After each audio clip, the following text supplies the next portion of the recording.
لله رب العالمين صلى الله على نبينا محمد وعلى آله وصحبه أجمعين. സൂറത്തുർ റഅദാണ് വായിച്ചത്. നമ്മൾ അതിൽ 4 ആയത്തുകൾ വായിക്കുകയും കുറേശ്ശെ വിശദീകരിക്കുകയും ചെയ്തിട്ടുണ്ട്.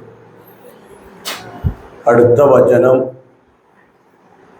മരണവുമായി ബന്ധപ്പെട്ട് സത്യനിഷേധികളുടെ നിലപാടിനെ വിശുദ്ധ ഖുർആൻ വിമർശന വിധേയമാക്കുന്നതാണ്. أعوذ بالله من الشيطان الرجيم بسم الله الرحمن الرحيم وإن تعجب فعجب قولهم أإذا كنا ترابا أإنا لفي خلق جديد أولئك الذين كفروا بربهم وأولئك الأغلال في أعناقهم وأولئك أصحاب النار هم فيها خالدون ويستعجلونك بالسيئة قبل الحسنة قد خلت من قبلهم المثلات وإن ربك لذو مغفرة للناس على ظلمهم وإن ربك لشديد العقاب وإن تعجب നീ അത്ഭുതപ്പെടുകയാണെങ്കിൽ ഫഅജബുൻ അപ്പോൾ അത്ഭുതപ്പെടേണ്ടത്. പ്രവാചകൻ സല്ലല്ലാഹു അലൈഹി വസല്ലമയോട് അല്ലാഹു പറയാണ്, വഇൻ തഅജബ്, പ്രവാചകരെ താങ്കൾ ആശ്ചര്യപ്പെടുകയാണെങ്കിൽ, താങ്കൾ അത്ഭുതപ്പെടുകയാണെങ്കിൽ ഫഅജബുൻ അപ്പോൾ അത്ഭുതപ്പെടേണ്ടത് ഖൗലുഹും അവരുടെ വാക്കിനെ കുറിച്ചാണ്. എന്താണ് അവരുടെ വാക്ക്? അവരുടെ വാദം അഇദാ കുന്നാ തുറാബൻ, ഞങ്ങൾ മണ്ണായി തീർന്നാൽ, അഇദാ കുന്നാ ഞങ്ങളായി തീർന്നാൽ, തുറാബൻ മണ്ണ്, അങ്ങനെ ഞങ്ങൾ മണ്ണായി തീർന്നാൽ അഇന്നാ ലഫീ ഖൽഖിൻ ജദീദ്, പിന്നീട് ഞങ്ങൾ പുതിയ ഒരു സൃഷ്ടിയായി രൂപപ്പെടുകയോ. അവരുടെ ഈ വാക്കിലാണ്, ഈ വാദത്തിലാണ് താങ്കൾ അത്ഭുതപ്പെടേണ്ടത്. നമുക്ക് വിശദീകരിക്കാം. ഉലൈകല്ലദീന കഫറു, ഉലൈക അക്കൂട്ടർ, അഥവാ ഈ ചോദ്യം ഉന്നയിക്കുന്നവർ അല്ലദീന കഫറു ബി റബ്ബിഹിം, അവരുടെ സ്രഷ്ടാവിനെയാണ് അവർ നിഷേധിച്ചു തള്ളുന്നത്. വഉലൈക അക്കൂട്ടർ അൽ അഗ്ലാലു ഫീ അഅനാഖിഹിം, ചങ്ങലകൾ അവരുടെ കഴുത്തിലുണ്ട്. വഉലൈക അസ്ഹാബുൻ നാർ, തീർച്ചയായിട്ടും അവർ നരകാവകാശികളാകുന്നു. ഹും ഫീഹാ ഖാലിദൂൻ, അവർ അതിൽ നിത്യവാസികളായിരിക്കും. അപ്പൊ ഈ പ്രപഞ്ചത്തിലെ പല അത്ഭുതങ്ങളെ കുറിച്ചും ഖുർആൻ എടുത്തു പറഞ്ഞു. അള്ളാഹുവിന്റെ കഴിവ്, അള്ളാഹുവിന്റെ മഹത്വം, അള്ളാഹുവിന്റെ റഹ്മത്ത്, അള്ളാഹുവിന്റെ അദാബ്, ഇതിനൊക്കെ അറിയിക്കുന്ന ഒരുപാട് തെളിവുകൾ പരിശുദ്ധ ഖുർആൻ എടുത്തു പറഞ്ഞു. ഈ തെളിവുകളൊക്കെ മുന്നിൽ വെച്ചുകൊണ്ടാണ് മരണാനന്തരം ഒരു ജീവിതമുണ്ട് എന്ന് അള്ളാഹു സമൂഹത്തെ എന്ത് ചെയ്തിട്ടുള്ളത്, ബോധ്യപ്പെടുത്തിയിട്ടുള്ളത്. അപ്പൊ മരണാനന്തരം ജീവിതമുണ്ട് എന്ന് പറയാൻ ഖുർആൻ ഉപയോഗിച്ച ഒരു ഉദാഹരണം മഴയാണ്. മഴയെ കുറിച്ച് പറഞ്ഞപ്പോൾ കാണാം, അപ്പൊ സൂറത്തു ഖാഫില് കാണാം, അതുപോലെ തന്നെ സൂറത്തു അഅറാഫിൽ കാണാം കദാലിക്കൽ ഖുറൂജ് എന്നൊരു പ്രയോഗം. ഇപ്രകാരമാണ് നിങ്ങൾ പുനർജീവിപ്പിക്കപ്പെടുന്നത് എന്ന് വെച്ചാൽ മഴ പെയ്താൽ നിർജീവമായ ഭൂമിയിൽ നിന്ന് വറ്റി വരേണ്ട ഭൂമിയിൽ നിന്ന് എന്ത് ചെയ്യുന്നു, സസ്യലതാദികളൊക്കെ വീണ്ടും എന്ത് ചെയ്യുന്നു, മുളച്ചു പോകുന്നു. അപ്പൊ നമ്മൾ നല്ലപോലെ ചെത്തിക്കോരി ഒക്കെ തീയിട്ട് വെണ്ണീര് വാരിയിട്ട് തെങ്ങിന്റെ മുറ്റക്ക് ഇട്ടിട്ടുണ്ടാവും. പക്ഷെ മഴ പെയ്താൽ വീണ്ടും കാണാം അതേ പുല്ല് അവിടെ നിന്ന് എന്ത് ചെയ്യുന്നത്, മുളച്ചു വരുന്നത്. ഇതുപോലെ നിങ്ങൾ എന്ത് ചെയ്യും, നിങ്ങൾ മരണാനന്തരം നിങ്ങൾ പുനർജീവിപ്പിക്കപ്പെടും. ഖുർആൻ ഒരു ഉപമയിലൂടെ ഈ ഭൂമിയിൽ നമ്മളുടെ മുമ്പിൽ നടക്കുന്ന ഒരു യാഥാർത്ഥ്യത്തിലൂടെയാണ് ഇത് ബോധ്യപ്പെടുത്തുന്നത്. അപ്പം മരണാനന്തരം മനുഷ്യനെ പുനർജീവിപ്പിക്കാൻ മനുഷ്യന് അള്ളാഹുവിന് കഴിയും എന്ന് ബോധ്യപ്പെടുത്തിയിട്ടാണ് മരണാനന്തരം ഒരു ജീവിതമുണ്ട് എന്ന് അള്ളാഹ് പറഞ്ഞത്. പക്ഷെ എന്നിട്ടും സത്യനിഷേധികളായിട്ടുള്ള ആളുകൾ പറഞ്ഞത് ഹൈആത്ത ലിമാ തുഅദൂൻ എന്ന ഹൈഹാത്ത ഹൈഹാത്ത്, എത്ര വിദൂരമാണ്. ലിമാ തുഅദൂൻ, നിങ്ങൾക്ക് ഈ വാഗ്ദാനം നൽകപ്പെടുന്ന അല്ലെങ്കിൽ നിങ്ങൾക്ക് താക്കീത് നൽകപ്പെടുന്ന ഈ കാര്യം എത്ര വിദൂരമാണെന്ന്. അഥവാ മരണാനന്തരം ഒരു ജീവിതമുണ്ട് എന്നത് ഒരിക്കലും എന്തല്ല, അംഗീകരിച്ചു കൊടുക്കാൻ പറ്റുന്ന ഒന്നല്ല. എന്നിട്ടാണ് അന്നത്തെ ബുദ്ധിജീവികൾ എന്ന് പറയുന്നവർ വലിയ ചോദ്യം ഉന്നയിച്ചത്. എന്തായിരുന്നു ആ ചോദ്യം? ഞങ്ങൾ മരിച്ചു മണ്ണായാൽ പിന്നീട് ല്ലേ, എല്ലൊക്കെ നുരുമ്പിപ്പോയി മണ്ണിനോട് ചേർന്നാൽ ആരാണ് ആ എല്ലുകളെ വീണ്ടും പുനർജീവിപ്പിക്കുക? ഇതായിരുന്നു അവരുടെ വലിയ ചോദ്യം. ഈ ചോദ്യത്തിന്റെ മുമ്പിൽ പ്രവാചകൻ സല്ലല്ലാഹു അലൈഹി വസല്ലം ഉത്തരം മുട്ടുന്നാണ് അവരന്ന് ചിന്തിച്ചത്. പക്ഷെ ഖുർആൻ അതിന് കൊടുത്ത മറുപടി എന്താ? കുൽ യുഹ്യി അല്ലദി അൻശഅഹ അവ്വല മർറത്തിൻ, ആരാണോ ആ എല്ലുകൾ ആദ്യം ഉണ്ടാക്കിയത് അവൻ അതിനെ വീണ്ടും എന്ത് ചെയ്യും? പുനർജീവിപ്പിക്കും. കാരണം ആദ്യം ആ എല്ലുണ്ടായിരുന്നോ? ആ എല്ലുണ്ടായിരുന്നില്ലല്ലോ. നിങ്ങൾ മണ്ണിന്റെ സത്തയായിരുന്നില്ലേ? പിന്നെ ബീജം, പിന്നെ ഭ്രൂണം, പിന്നീട് അങ്ങനെ അങ്ങനെ നിങ്ങളെ ഘട്ടം ഘട്ടമായിട്ട് നിങ്ങളെ വളർത്തിക്കൊണ്ടുവന്ന് ആരാ നിങ്ങൾക്ക് ആദ്യമായി എല്ലിനെ നൽകിയത്? ആ എല്ല് ആരാണോ സംവിധാനിച്ചത് അത് നുരുമ്പിപ്പോയാൽ അവൻ തന്നെ വീണ്ടും അതിനെന്ത് ചെയ്യുന്ന പറഞ്ഞത്? വീണ്ടും പുനർജീവിപ്പിക്കാൻ, പുനർക്രോഡീകരിക്കുവാൻ കഴിവുറ്റവനാണ് എന്ന്. സൂറത്തു ഖിയാമ എടുത്തു നോക്കിയാൽ ബലാ ഖാദിരീന അലാ അൻ നുസവ്വിയ ബനാന, അവന്റെ വിരൽ തലപ്പിനെ വരെ വീണ്ടും ക്രമീകരിച്ചു കൊണ്ടുവരുവാൻ കഴിവുറ്റവനാണ് ആര്? അള്ളാഹു എന്ന് പറഞ്ഞിട്ടുണ്ട്. അവന്റെ നുരുമ്പിപ്പോയ എല്ല് മാത്രമല്ല, അതിനപ്പുറം വിരലടയാളമുണ്ട്. അവന്റെ ആ വിരൽ തുമ്പിനെ പോലും ആ അടയാളത്തിൽ ഒരു മാറ്റം വരുത്താതെ, ഏറ്റവും വലിയ യൂണിക് ഐഡിയാണിത്. എന്ത്? നമ്മളുടെ വിരലടയാളം കോടിക്കണക്കിന് ആളുകൾ ഉണ്ടെങ്കിലും എന്ത് ചെയ്യൂല? ഇത് മാറൂല. അപ്പൊ അതുപോലും മാറാതെ വീണ്ടും നിങ്ങളെ പുനർജീവിപ്പിക്കാൻ കഴിവുറ്റവനാണ് അള്ളാഹു എന്ന്. ഇതൊക്കെ പറഞ്ഞ് ബോധ്യപ്പെട്ടിട്ടും അവര് പറയാണ് ഞങ്ങൾ വീണ്ടും പുനർജീവിപ്പിക്കുകയാണ്. അതുകൊണ്ടാണ് പ്രവാചകനോട് അള്ളാഹു പറയുന്നത്, നീ അത്ഭുതപ്പെടുകയാണെങ്കിൽ നീ അത്ഭുതപ്പെടേണ്ടത് ഏത് കാര്യത്തിലാണ്?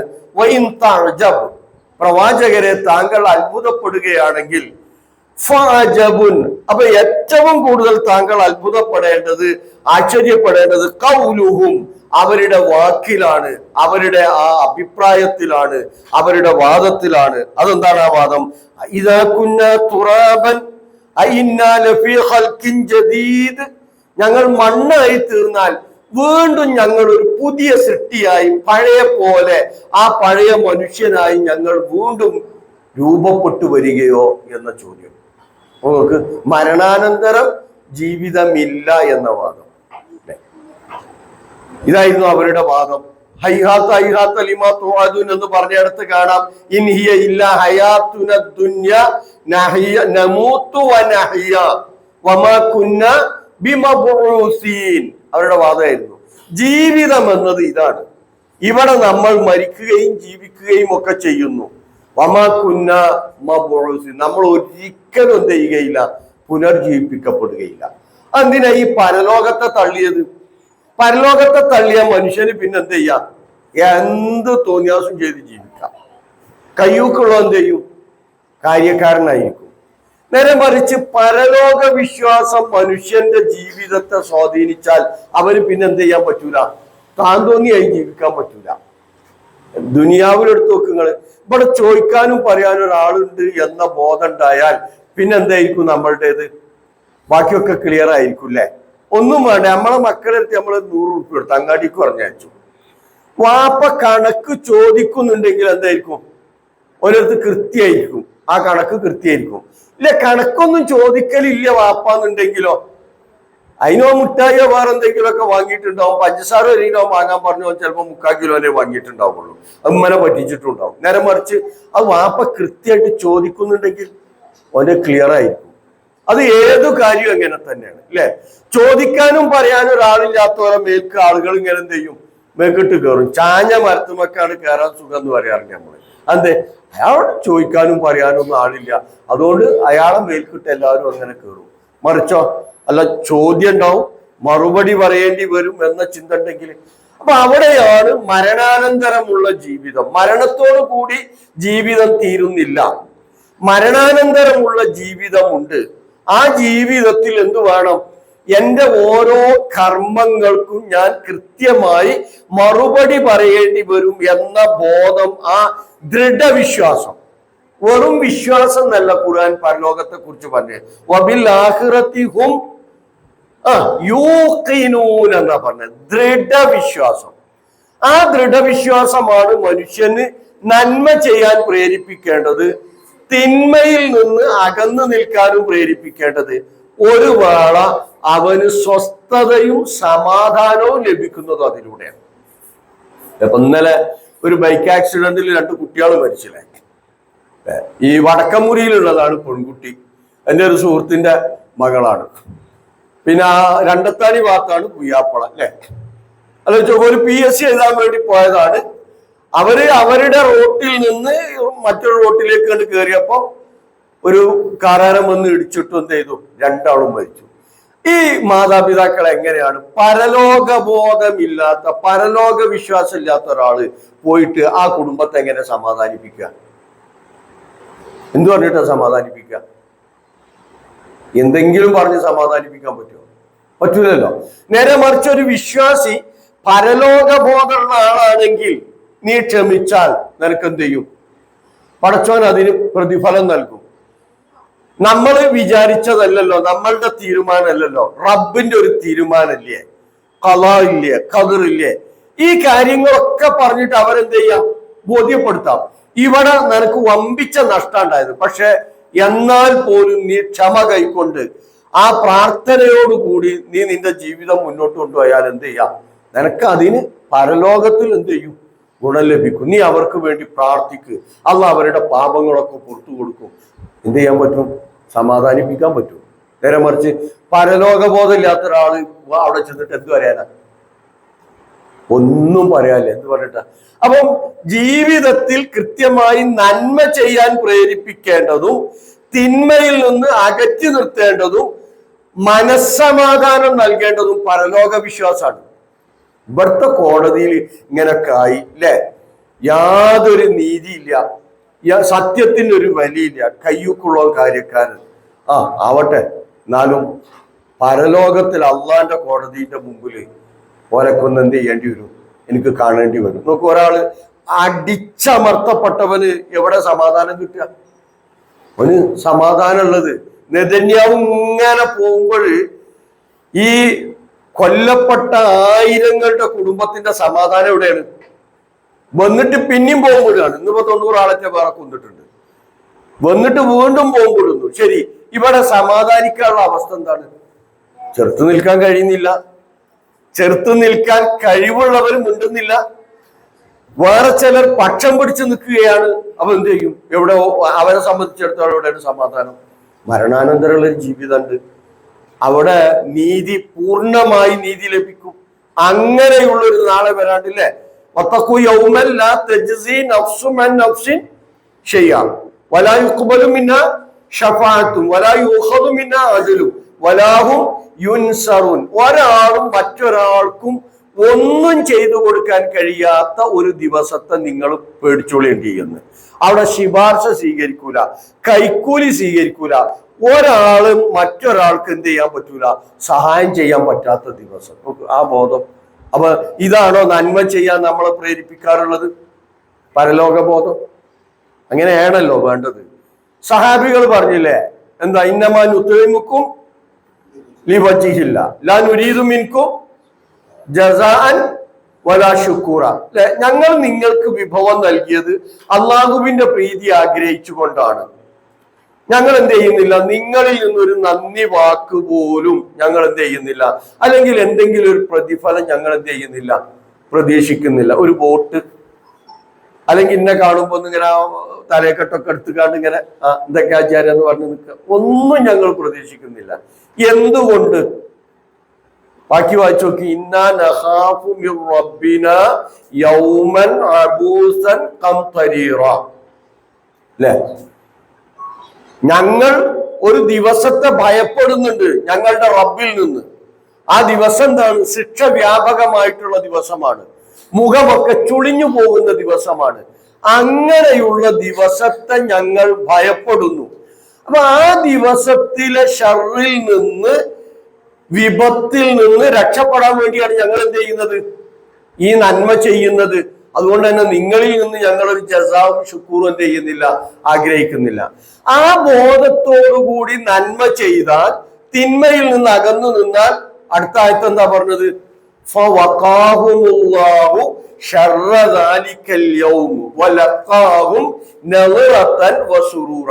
അപ്പൊ നമുക്ക് ആ ബോധത്തോടു കൂടി നന്മയിൽ മുഴുകിയാൽ അന്നത്തെ ഷർറിൽ നിന്ന് അല്ലാഹു എന്ത് ചെയ്യും? അവരെ കാത്തുരക്ഷിക്കും, അവർക്ക് സന്തോഷം നൽകും, നല്ല പ്രശോഭിപ്പ് നൽകും എന്നാ ഖുർആൻ. അപ്പൊ ഈ പരലോക വിശ്വാസം വളരെ പ്രധാനപ്പെട്ടതാണ്. തൗഹീദ് അംഗീകരിക്കുന്നതോടൊപ്പം തന്നെ പരലോക വിശ്വാസം ഊട്ടിയുറപ്പിക്കപ്പെടുമ്പോഴാണ് എന്ത് ചെയ്യാം? മനുഷ്യന്റെ ജീവിതം നന്നായി തീരാം. പക്ഷെ ഈ പരലോകത്തെ മക്കാ മുശ്രിക്ക് എന്ത് ചെയ്തു? പാടെ നിഷേധിച്ചു. പിന്നെ ഓന് എന്ത് തോന്നിയാസും ചെയ്യാം. അപ്പൊ അവിടെയാണ് ഖുർആൻ പ്രവാചകനോട് പറയേണ്ടത് ഏറ്റവും വലിയ അത്ഭുതം, അവർ പരലോകത്തെ നിഷേധിക്കുന്നു. അഥവാ അവരുടെ ചോദ്യം, ഞങ്ങൾ മരണപ്പെട്ട് മണ്ണായി തീർന്നാൽ വീണ്ടും ഞങ്ങൾ പുതിയൊരു സൃഷ്ടിയായി രൂപപ്പെടുകയോ? അപ്പം അവരുടെ അവസ്ഥ എന്താണ്? ഉലൈക്കല്ലദീന കഫറു ബിറബ്ബിഹിം, അവർ അവരുടെ റബ്ബിനെ, സ്രഷ്ടാവിനെ അവിശ്വസിച്ചവരാണ് യഥാർത്ഥത്തിൽ. സ്രഷ്ടാവിന്റെ കഴിവിനെ, മഹത്വത്തെ അവർ അവിശ്വസിക്കുക യഥാർത്ഥത്തിൽ ചെയ്യുന്നത്. പരലോകം ഇല്ല എന്ന് വിശ്വസിക്കുന്നവർ. കാരണം എന്നെ സൃഷ്ടിച്ചിട്ടുണ്ടെങ്കിൽ ആ സൃഷ്ടാവിന് യഥാർത്ഥത്തിൽ എന്ത് ചെയ്യാൻ പറ്റും? എന്നെ പുനഃസൃഷ്ടിക്കാനും സാധിക്കും എന്റെ മരണശേഷം. അപ്പൊ ഈ ഇതുണ്ടാക്കിയ, മേശ ഉണ്ടാക്കിയ ഒരാൾക്ക് വേണമെങ്കിൽ ഇത് കേടുവന്നാൽ വീണ്ടും എന്ത് ചെയ്യാവുന്നതാണ്? ഇതിനെ പുനർനിർമ്മിക്കാവുന്നതാണ്. അപ്പൊ ഇത് ഉണ്ടാക്കിയത് ഒന്നുമല്ലാത്ത അവസ്ഥയിൽ നിന്നല്ല, ഇത് മരം കൊണ്ടാണ് ഉണ്ടാക്കിയത്. അപ്പൊ ഈ മരമൊക്കെ കേടൊന്ന് പോയി ചതലടിച്ചു പോയി മണ്ണായി.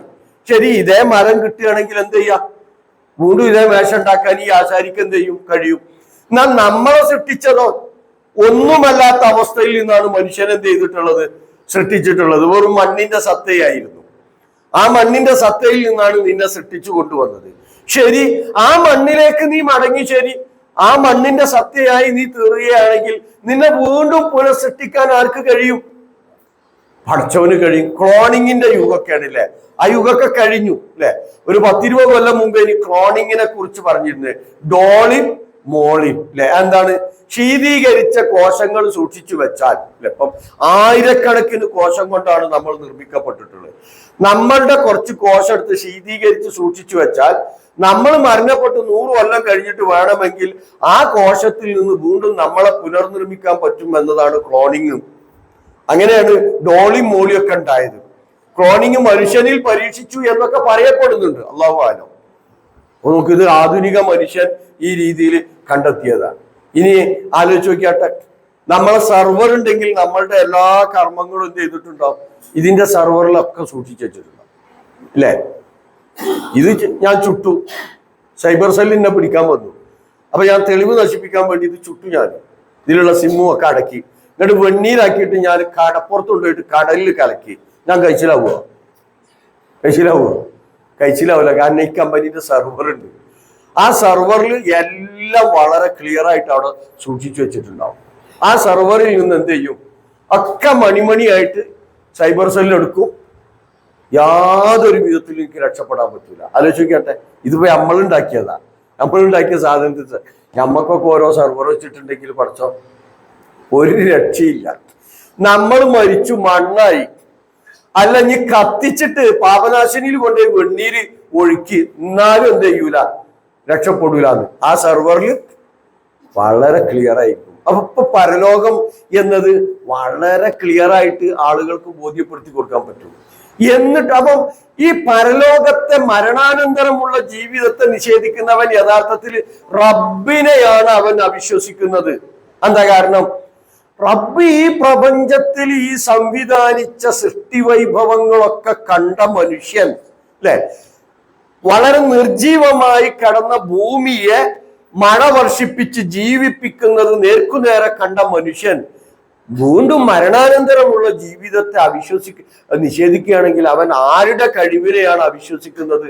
റബ്ബിന്റെ കഴിവിനെ അവിശ്വസിക്കുകയും നിഷേധിക്കുകയും ചെയ്യുകയാണ് എന്ന്. അപ്പം പരലോകബോധം പ്രധാനപ്പെട്ടത്. എന്നിട്ട് ഖുർആൻ എടുത്തു പറയാം, അവരുടെ കഴുത്തിൽ ചങ്ങലകളുണ്ട്. രണ്ടു രീതിയിൽ വ്യാഖ്യാനിക്കാം ആ ചങ്ങലകൾ. അതൊന്ന് ആലങ്കാരികമായിട്ടുള്ള ചങ്ങലകൾ.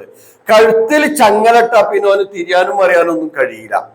അഥവാ അവന്റെ ചുറ്റുപാടുകൾ കണ്ട് കാര്യം ബോധ്യപ്പെടുന്നതിൽ നിന്ന് ഈ വിലങ്ങുകൾ അവനെന്ത് ചെയ്യുന്നു? തടയുന്നു. അവൻ സ്വയം സൃഷ്ടിച്ച വിലങ്ങാണത്. എന്താ ചുറ്റുപാടുകൾ? ഖുർആൻ ധാരാളം ആയത്തുകൾ അവന്റെ ചുറ്റുപാടിലുണ്ട്.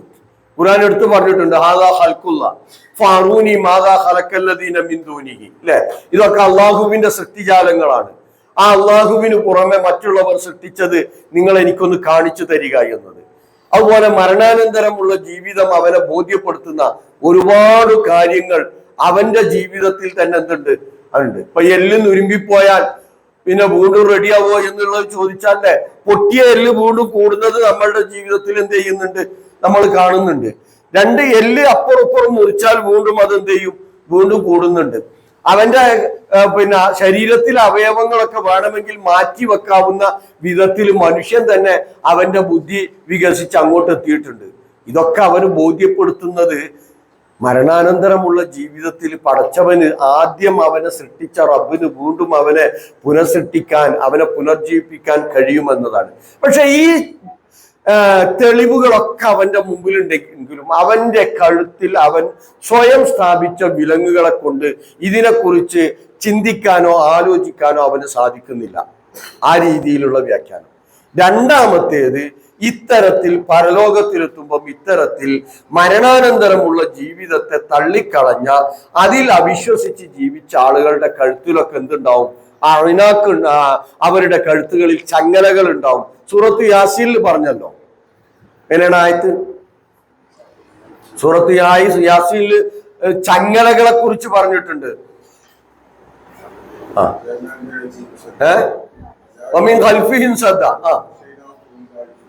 പിന്നെ അതിന്റെ മുമ്പിലല്ലേ ആയത്ത് പറയും? അതിന്റെ തൊട്ട് മുമ്പുള്ള ആയത്ത് പറയും,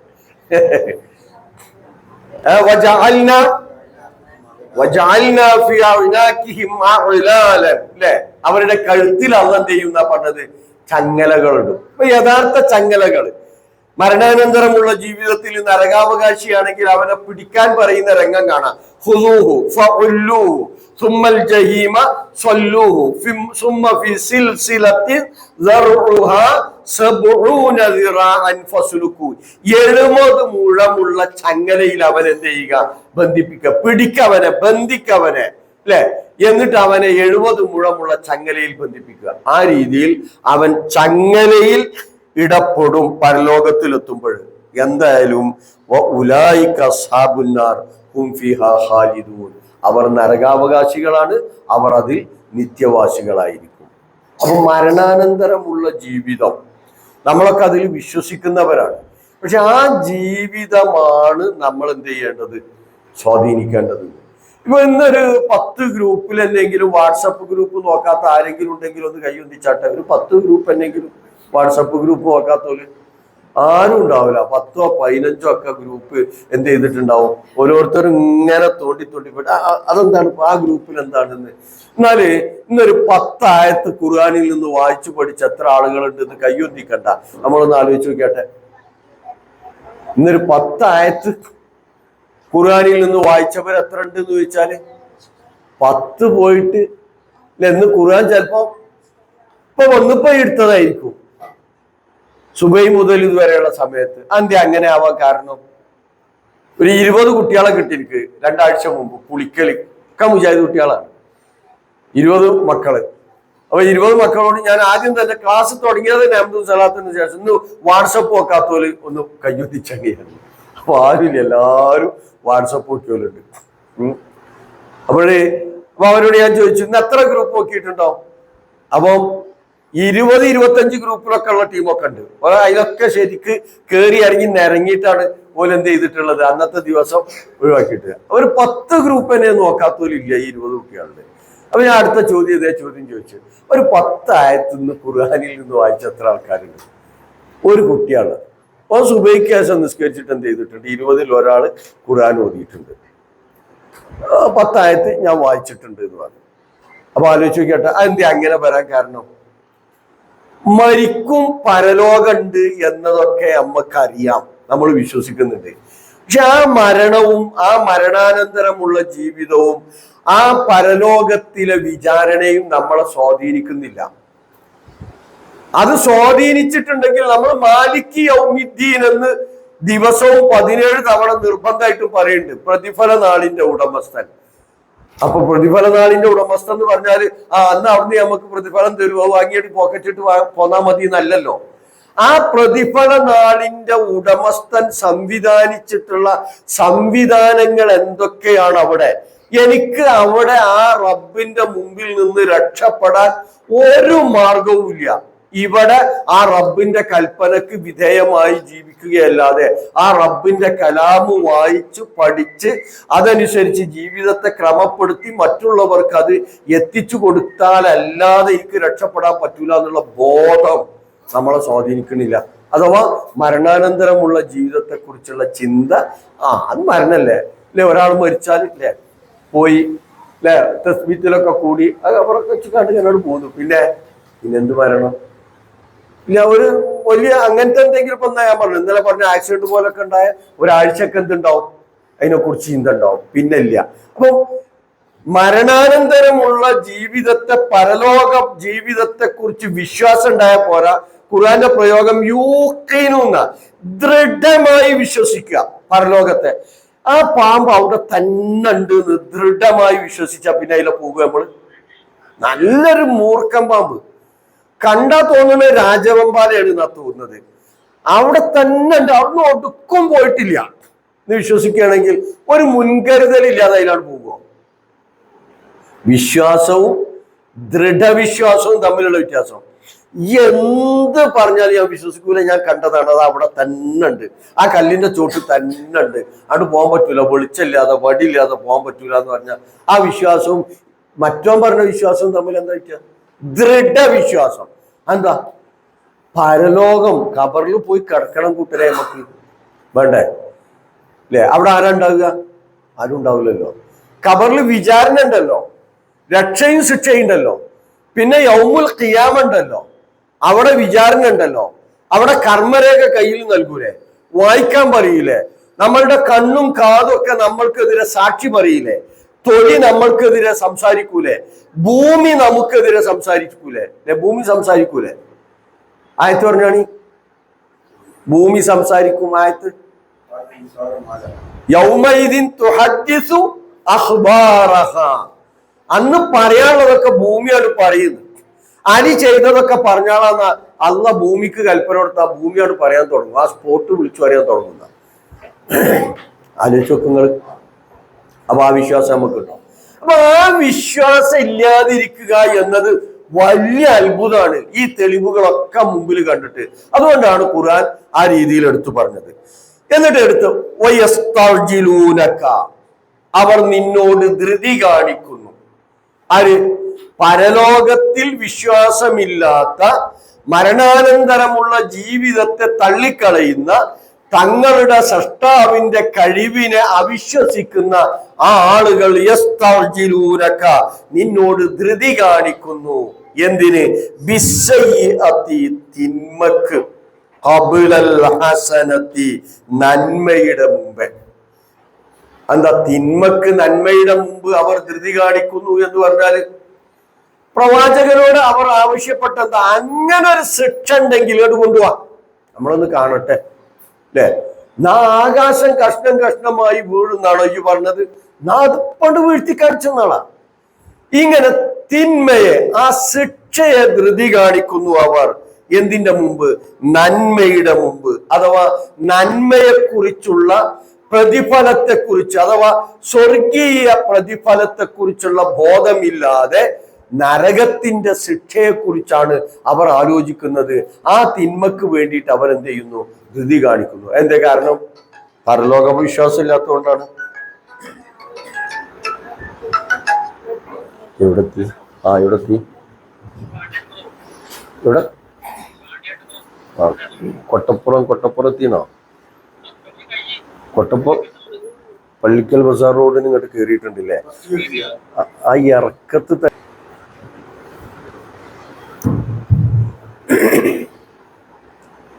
എന്താ സൂചിപ്പിച്ചത്? പരലോക വിശ്വാസം ഇല്ലാത്തവൻ അല്ലാഹ് പറഞ്ഞ ശിക്ഷയിട്ട് വരട്ടെ.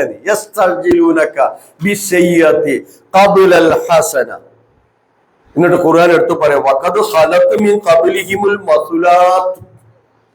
വഖദ് ഖലത്ത് കഴിഞ്ഞു പോയിട്ടുണ്ട്, മിൻ ഖബ്ലിഹിം അവരുടെ മുമ്പും, അൽ മസുലാത്ത് ഒരുപാട് മാതൃകകൾ, ഇവരെ പോലെയുള്ള ഒരുപാട് ഉദാഹരണങ്ങൾ മുമ്പും എന്ത് ചെയ്തിട്ടുണ്ട്?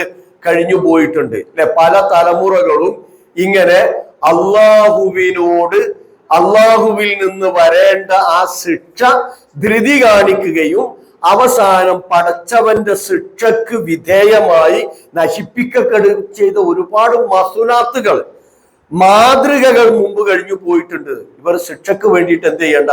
ധൃതി കാണിക്കേണ്ടതില്ല. അപ്പം പിന്നെ ഈ ആദ് സമൂഹത്തെ കുറിച്ചൊക്കെ പറയുമ്പോൾ കാണാം, കാർമേഘം ഇങ്ങനെ രൂപപ്പെട്ടപ്പോ ഞങ്ങൾക്ക് മഴ വർഷിപ്പിക്കുന്നതിന് വേണ്ടി കാർമേഘം രൂപപ്പെട്ടിട്ടുണ്ട് എന്ന് സന്തോഷിച്ച ടീം.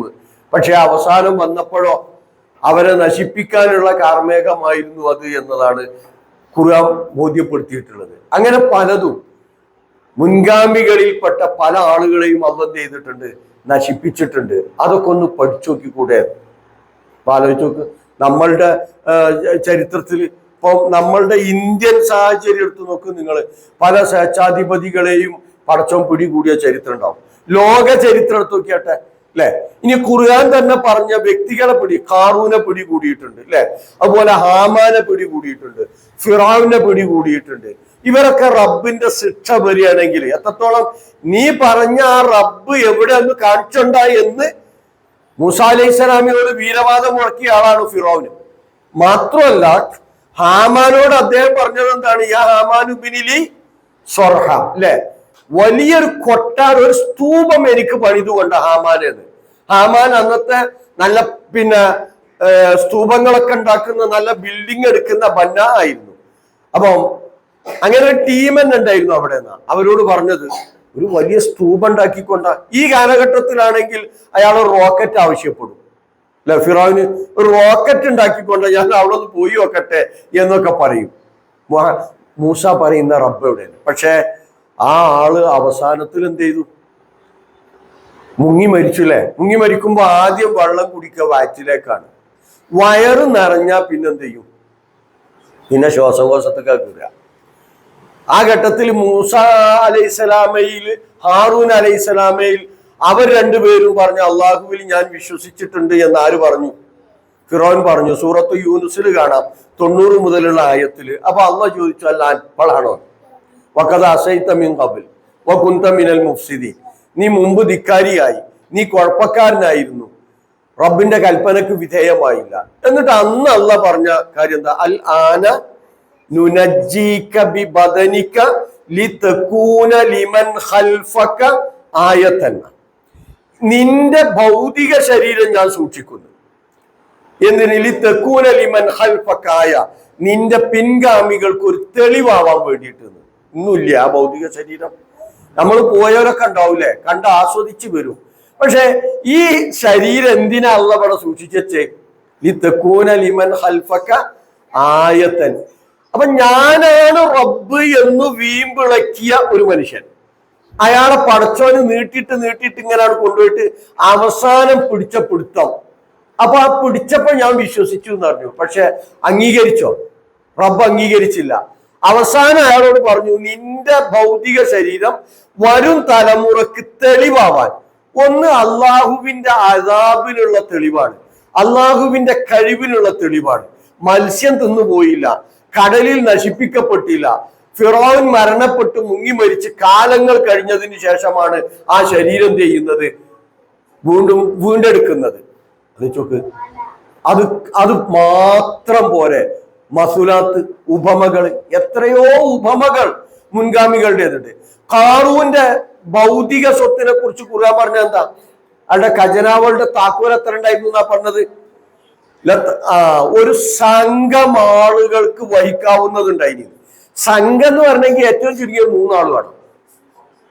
അത്രയും താക്കോലുണ്ടായിരുന്നു, ഖജനാവിന്റെ താക്കോലുണ്ടായിരുന്നു. പക്ഷെ അയാളുടെ കൊട്ടാര സമുച്ചയം ഭൂമിയിൽ ആഴ്ത്തി ഖനനം നടത്തിയിട്ട് അതിന്റെ ഒരു പൊടി പോലും എന്ത് ചെയ്തിട്ടില്ല, കണ്ടെത്താൻ കഴിഞ്ഞിട്ടില്ല. ആലോചിച്ച് നോക്ക് നിങ്ങൾ. അത് വലിയ ഉപമയല്ലേ, ഉദാഹരണല്ലേ? എന്തിനുള്ള ഉദാഹരണം? റബ്ബിന്റെ കഴിവിന്. അപ്പൊ ഒരുപാട് മസുലാത്തുകൾ അവർക്ക് മുമ്പ് കഴിഞ്ഞു പോയിട്ടുണ്ട്. അഥവാ ഹസനത്തിന്റെ മുമ്പേ സയ്യിഅത്തിന് ധൃതി കാണിച്ചവരുടെ അവസ്ഥ. എന്നാൽ തിരിച്ചറിയണം, വഇന്ന റബ്ബക, നിന്റെ റബ്ബ്, നിന്റെ സൃഷ്ടാവ്, ലസൂ മഗ്ഫിറത്തിൽ ലിന്നാസ്, ജനങ്ങളോട് അങ്ങേറ്റം പൊറത്തു കൊടുക്കുന്നവനാണ്, അലാ ളുൽമിഹിം, അവരുടെ ളുൽമിന്റെ കാര്യത്തിൽ. അപ്പം നിരാശപ്പെടണോ? പെട്ടുപോയി, കുടുങ്ങിപ്പോയി, ചെയ്തു പോയി. എന്ത് ചെയ്യും? നിരാശപ്പെടണ്ട. കാരണം നിന്റെ റബ്ബിന്റെ പ്രത്യേകത, ആ റബ്ബ് അങ്ങേറ്റം പൊറുക്കുന്നവനാ. ലസൂ മഗ്ഫിറ, അങ്ങേയറ്റം പൊറുക്കുന്നവനാ. അല്ലെ? സൂറത്തു സുമറിൽ പറഞ്ഞില്ലേ, 53-ാമത്തെ ആയത്തിൽ എന്താ പറഞ്ഞത്? ഖുൽ യാ ഇബാദിയല്ലദീന അസ്റഫു അലാ അൻഫുസിഹിം, ബാക്കി ലാ തഖ്നതു മിർ റഹ്മത്തില്ലാഹ് ഇന്നല്ലാഹ യഗ്ഫിറു ദുനൂബ ജമീഅ, മുഴുവൻ പാപവും അല്ലാഹു പൊറുക്കുന്നു. ഷിർക്ക് അടക്കം പൊറുക്കും.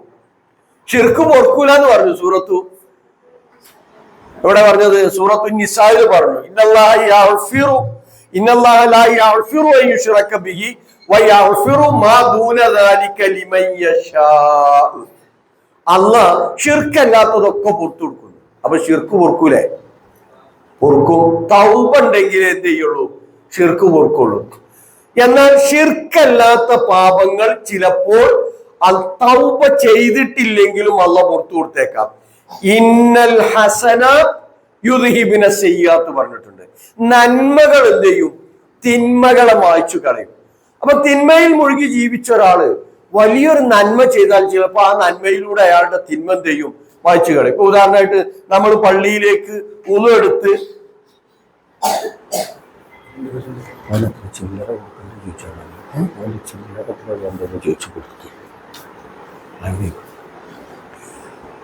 നന്മകളിൽ മുഴുകി ജീവിക്കും. ഇപ്പൊ നമ്മൾ പള്ളിക്ക് വരികയാണ്, വീട്ടിൽ നിന്ന് ഒന്നെടുത്തു. അത് ബൈക്കാവട്ടെ, കാറാവട്ടെ, നടന്നാവട്ടെ, ഓരോ സ്റ്റെപ്പിലും എന്ത് ചെയ്യും? പാപം പുറത്തുതരും. പദവി ഉയർത്തുന്നു. തൗബല്ലെങ്കിലും പാപം ചെയ്യും, അള്ളാഹ് പുറത്തുതരും. ചിലപ്പോൾ സൂറത്ത് ഫുർഖാനിൽ പറഞ്ഞെന്താ? സയ്യിഅത്തുകളെ നന്മകളാക്കി എന്ത് ചെയ്യും? മാറ്റുമെന്ന് പറഞ്ഞു. യുബദ്ദിലുല്ലാഹു സയ്യിഅത്തിഹിം ഹസനാത്ത് എന്നും പറഞ്ഞിട്ടുണ്ട്. അപ്പൊ നിങ്ങൾ ആലോചിച്ച് നോക്കിയാട്ടെ, അള്ളാന്റെ റഹ്മത്ത് എത്ര, കാരുണ്യം എത്ര. അള്ളാന്റെ റഹ്മത്ത് ഒരാൾ ചെയ്ത തിന്മയെ ചിലപ്പോൾ പടച്ചവരെന്ത് ചെയ്യും? നന്മയാക്കി മാറ്റി കൊടുക്കും. അങ്ങേറ്റം. അപ്പൊ ആ രീതിയിൽ ഖേദിച്ചു മടങ്ങുകയാണെങ്കിൽ അള്ളാഹ് എന്ത് ചെയ്യും? പുറത്തു കൊടുക്കുന്നു. അത് നിങ്ങൾ അറിയണമെന്ന്.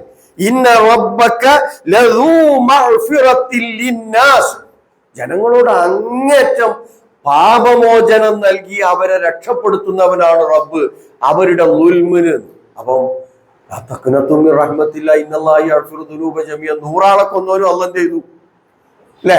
നമ്മൾ കേട്ട ഹദീസാണല്ലോ, മുൻഗാമികളിൽ ഒരാൾ 99 ആളെ കൊന്നു. അപ്പം ഒരാളോട് ചോദിച്ചു, എനിക്ക് തൗബ ഉണ്ടാവുമോ? അള്ളാന്റെ തൗബ സ്വീകരിക്കോ? 99 ആളെ കൊന്നവന് അള്ളാഹ് തൗബ സ്വീകരിക്കൂല എന്ന് പറഞ്ഞപ്പോ അയാളെ കൊന്നു 100 തയ്ച്ചു. ഓരോരാളോട് ചോദിച്ചു, എനിക്ക് തൗബ ഉണ്ടാവും? പറഞ്ഞു, നാട്ടിൽ നിന്നൊന്ന് പോകണം, ഇവിടെ നിന്നാ പറ്റൂല. അല്ലെ? നാട്ടിൽ നിന്ന് വിട്ടുപോയാൽ നിനക്ക് തൗബണ്ട്. നാട്ടുകാർ നന്നാക്കാൻ സമ്മതിക്കൂലേ? അള്ളാഹ് പുറത്തു കൊടുത്താലും ചിലപ്പോൾ നാട്ടുകാരെന്ത് ചെയ്യൂല? പുറത്തു കൊടുക്കൂല. റമദാൻ മാസത്തിൽ ഒന്ന് നന്നാവട്ടെ എന്നൊക്കെ വിചാരിച്ച് ഒരു വെള്ളം മുണ്ടും ഒക്കെ വാങ്ങിയാണ്ട് പള്ളി വന്നു മറ്റേ അത് നമ്മളെ മറ്റേ ആൺകുട്ടിയല്ലേ, ഓൻ കഴിഞ്ഞ ആഴ്ചയിൽ വരെ ഓൻ കള്ളുഷാപ്പിലല്ലോ, ഇപ്പൊ എങ്ങനെയോ നന്നായത് അല്ലേ? അങ്ങനെയാണ് വിലയിരുത്തുക. ഓനൊരു മഞ്ഞക്കണ്ണോട് കൂടി ഇങ്ങനെ എന്ത് ചെയ്യും? നോക്കും.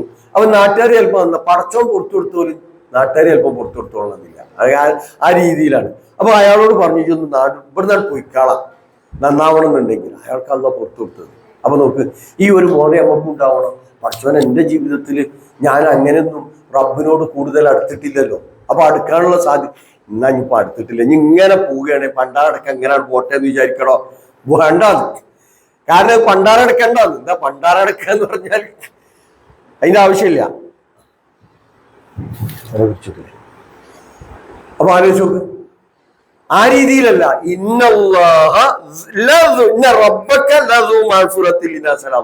അടുത്തതോ അടുത്തതെന്താ നോക്കിയാട്ടെ,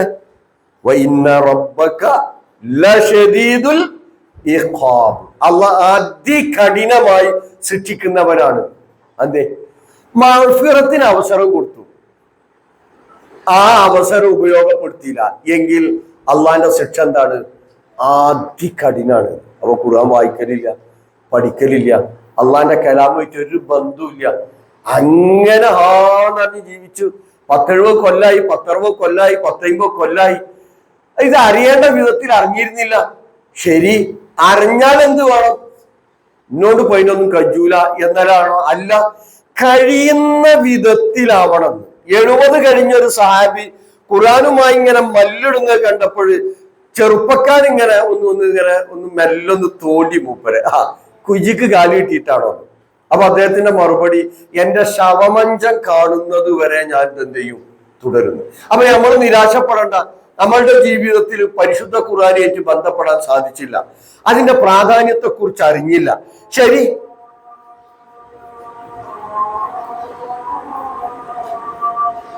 കഠിനമായി ശിക്ഷിക്കുന്നവനാണ് എന്നാ പറഞ്ഞത്. അഥവാ മഗ്ഫിറത്തിന് അവസരം കിട്ടി, തിന്മകൾ വന്നു, മഗ്ഫിറത്തിന് അവസരം കിട്ടിയിട്ട് ആ അവസരം ഉപയോഗപ്പെടുത്തിയിട്ടില്ലെങ്കിൽ അള്ളാഹ് കഠിനമായി ശിക്ഷിക്കും. അപ്പൊ മഗ്ഫിറത്തിനുള്ള അവസരം ഏതാ?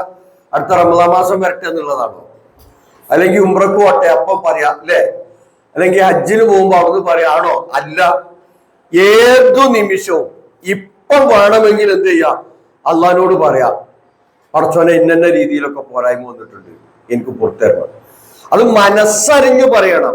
എങ്ങനത്തെ ആയിരിക്കണം? തൗബത്തൻ നസൂഹ, നിഷ്കളങ്കമായ തൗബയായിരിക്കണം അല്ലെ? അസ്തഗ്ഫിറുല്ലാഹ്, പിന്നെയും വേണ്ടാത്തരം പറയും, പിന്നെ അസ്തഗ്ഫിറുല്ലാഹ്, പിന്നെ തന്നെ. അതുകൊണ്ട് കാര്യമില്ല, അത് കാക്കത്തൗബ കൊണ്ട് കാര്യമില്ല. സൂറത്തുൻ നിസായിലെ 17-18 ആയത്തിൽ തൗബയുമായി ബന്ധപ്പെട്ട ചില കാര്യങ്ങളുണ്ട്. അള്ളാഹ് തൗബ സ്വീകരിക്കുന്നത് ആരിൽ നിന്നാണ് എന്ന് കൃത്യമായി അവിടെ വിശദീകരിച്ചിട്ടുണ്ട്. തെറ്റുകൾ ഇങ്ങനെ ആവർത്തിച്ച് ചെയ്യാം, തെറ്റാണ് എന്ന് അറിഞ്ഞുകൊണ്ട് ചെയ്യാം. ഇത്തരത്തിലുള്ള ആളുകളിൽ നിന്നൊന്നും തൗബ അള്ളാഹ് സ്വീകരിച്ചു കൊള്ളണമെന്നില്ല. അഥവാ റബ്ബിന് ബാധ്യതയില്ല. എന്നാൽ നിഷ്കളങ്കമായി തൗബ ചെയ്ത ഒരാളുടെ തൗബ സ്വീകരിക്കൽ ബാധ്യതയാണ് അള്ളാഹുവിന് എന്നാണ് സൂചിപ്പിച്ചിട്ടുള്ളത്. അപ്പൊ അള്ളാഹ് എത്ര വലിയ തിന്മയും അള്ളാഹ് പുറത്തു തരും. അള്ളാഹ് അതോടൊപ്പം തന്നെ ഷദീദുൽ ഇഖാബുമാണ്, അതികഠിനമായി ശിക്ഷിക്കുന്നവനുമാണ്. അപ്പം ആ ശിക്ഷയിൽ നിന്ന് രക്ഷപ്പെടാനുള്ള മാർഗമാണ് പടച്ചവൻ മഗ്ഫിറത്ത് സ്വീകരിക്കുന്നവനാണ്. അതുകൊണ്ട് നമ്മൾ തൗബ ചെയ്യണം എന്ന് നമ്മളെ ബോധ്യപ്പെടുത്തുന്നത്. എടുത്തു നോക്കുക, അടുത്ത വചനം കൂടി വായിച്ചു നോക്കാം. വയഖൂലുല്ലദീന കഫറു, സത്യനിഷേധികളായിട്ടുള്ള ആളുകൾ പറഞ്ഞു, ലൗല ഉൻസില, എന്തുകൊണ്ട് ഇറക്കപ്പെടുന്നില്ല?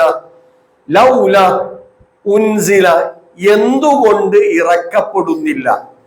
അലൈഹി, മുഹമ്മദിന്റെ മേൽ, പ്രവാചകന്റെ മേൽ, ആയത്ത്, ഒരു തെളിവ്, എന്തെങ്കിലും ഒരു തെളിവ് ഇറക്കി കൊടുത്തുകൂടായിരുന്നു.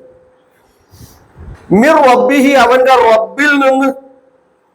അല്ലേ? നബിയോട് പല തെളിവും അവർ ആവശ്യപ്പെട്ടിട്ടുണ്ട്. നബിയാണ് എന്നതിനെമ്പാടും തെളിവ് അവരുടെ മുമ്പിലുണ്ട്. എത്രത്തോളം ഖുർആൻ പറഞ്ഞ അവരുടെ പിതാക്കളെ അറിയുന്നത് പോലെ അവർക്ക് എന്ത് ചെയ്യാവുന്നതാണ്, അല്ലെങ്കിൽ അവരുടെ മക്കളെ അറിയുന്നത് പോലെ പ്രവാചകനെ അവർക്ക് എന്ത് ചെയ്യാം, അറിയാന്നാ പറഞ്ഞിട്ടുള്ളത്. സ്വന്തം മക്കൾ എത്രമാത്രം അറിയുമോ അതേ രീതിയിൽ പ്രവാചകനെ കുറിച്ച് അവർക്കറിയാം. പ്രവാചകൻ അവർക്കിടയിൽ വളർന്നവനാണ്. ഇതൊക്കെ കൃത്യമായിട്ട് അറിയാം. എന്നിട്ടും അവർ ചില തെളിവൊക്കെ ആവശ്യപ്പെട്ടില്ലേ? സൂറത്തു ഇസ്രായേലില്ലേ ചിലതൊക്കെ അവർ ആവശ്യപ്പെട്ടത് ഓർമ്മ ഉണ്ടോ? എന്തൊക്കെ ആവശ്യപ്പെട്ടത്? ആകാശം കഷ്ണം കഷ്ണമായി വീഴ്ത്തണം എന്നൊക്കെ പറഞ്ഞിട്ട് ആ 90 മുതലുള്ള ആയത്തുകൾ ഇങ്ങനെ വായിച്ചു നോക്കിയാട്ടെ. വഖാലു ലൻ നുഅ്മിന ലക ഹത്താ തഫ്ജുറ ലനാ മിനൽ അർളി യംബുഅ. ഭൂമിയിൽ നിന്ന് നീ ഒരു ഉറവ ഉണ്ടാക്കണം, അല്ലേ? അങ്ങനെയാണ് മാന്തിയിട്ട് അവിടുന്ന് ഒരു ഉറവോട്ട് വരിക. അങ്ങനെ അല്ലാതെ ഞങ്ങൾ നിന്നിൽ എന്ത് ചെയ്യുകയില്ല, വിശ്വസിക്കുകയില്ല. അല്ലെങ്കിൽ ഔ തകൂനലക ജന്നത്തും മിൻ നഖീലി, അനക്കൊരു ഈത്തപ്പഴത്തോട്ടം, ഈ പട്ടിണിപ്പാവായിട്ട് ഇങ്ങനെ നടക്കണം, അള്ളാന്റെ ദൂതനാണ് അറിഞ്ഞുകൊണ്ട്. അല്ലെങ്കിൽ വൈനബ്, മുന്തിരിത്തോപ്പ്. എന്നിട്ട് അതിനിടയിലൂടെ നീ നദികൾ എന്ത് ചെയ്യണം, ഒഴുക്കണം. ഇനി അതുമല്ലെങ്കിൽ നീ പറഞ്ഞ പോലെ ആകാശം കഷ്ണം കഷ്ണമായി ഞങ്ങളുടെ മേലൊന്ന് വീഴ്ത്തിക്കൊണ്ട അവർക്ക് കഴിയുന്നുണ്ടെങ്കിൽ കബീല, അല്ലെങ്കിൽ അള്ളാനും മലക്കുകളിൽ ഒന്നായിട്ട് ഒരു കാണിച്ചോണ്ടാ. അള്ളി മലക്കുകളൊക്കെ ലെഫ്റ്റ് റൈറ്റ് അങ്ങനെ മലക്കുകൾ ഒന്ന് കൊണ്ടാ. ഈ പ്രവാചകനാണെങ്കിൽ കാണിച്ചോണ്ടാന്ന്. ഔ യക്കൂനലൊക്കെ ബൈത്തുമീൻ സുഹുറുഫിൻ, ഈ ഇത്തപ്പനോട് പോയി ഈ ചെറ്റക്കുടില് കഴിയണം, സ്വർണം കൊണ്ടുള്ള ഒരു വീടുണ്ടാവട്ടെ. ഔ തർക്കഫിസമ, അല്ലെങ്കിൽ നീ ആകാശത്തിലേക്ക് ഒന്ന് കയറിപ്പോ.